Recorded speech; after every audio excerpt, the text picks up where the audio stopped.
As the shutdown closes out its 16th day, thousands of federal workers are now trying to figure out how to make ends meet without getting a paycheck.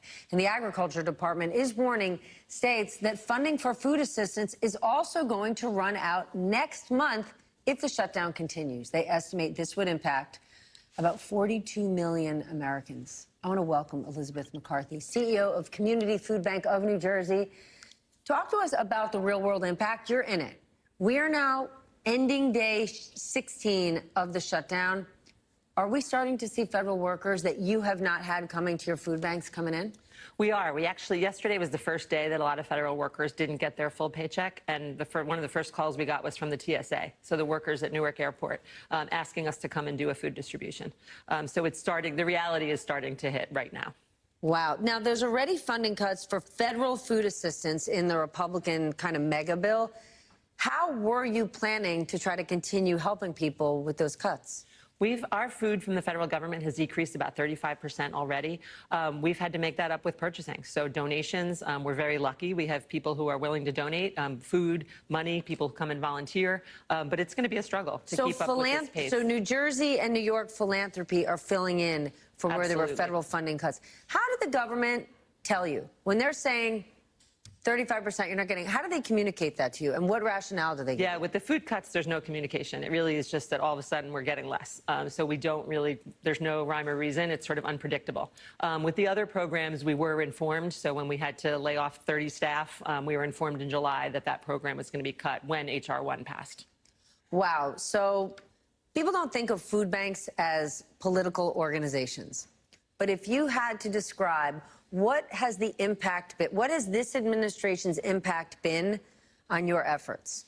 Yeah, I mean, we definitely don't think of it as political. We think of it as a moral imperative. There are people hungry. As you said, in November, there could be 40 million people in the United States of America in 2025 who don't have enough food. But so the impact of all of these cuts has been enormous. Food insecurity is at an all-time high, and we only expect it to get worse. So what are you going to do? Right? If this shutdown continues, right? The warning from the Agriculture Department, money's going to run out. If the shutdown continues, tell me what it's going to look like, your organization, 4 weeks from now. We are going to have to, we're lucky in New Jersey because the state does help with some of our funding. Not every state can say that. So first of all, we have some state funding, but it really is philanthropy. And, you know, the person at home, anyone who can, we get donations of like $5 a month from some people. That's all they can give. That's huge. Like just that people are willing to give because they don't want their neighbors to be hungry. So what can people do, right? We often say on this show, if you need help, ask for it. If you can give help, give.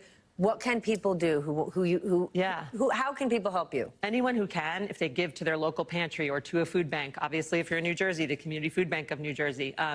Cash donations are always great because our buying power is so much better. But certainly, if people want to do food drives or that kind of thing, especially we're heading into the holiday season. I mean, people are hungry year-round, but in November, we give out record amounts of food already. You've got a governor's race coming just weeks from now. Could the outcome of the race impact you?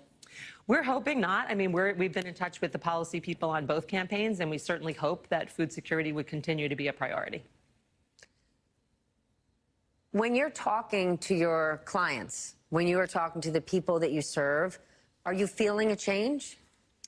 We are. I mean, I think people would be surprised already who comes to food pantries because What do you mean by that? I mean that it's often working people. Sometimes people working 2 jobs, but they just can't keep up with their wages aren't high enough, and so they can't make it to the next paycheck. I think people sometimes picture, that maybe it's somebody who's lazy or doesn't want to work. That's really not the case. But more and more we're hearing people say, I never thought that I would be in this situation. Are you seeing new people come to you because of increased food costs? I mean, the president has just been saying grocery prices are down, and they're not.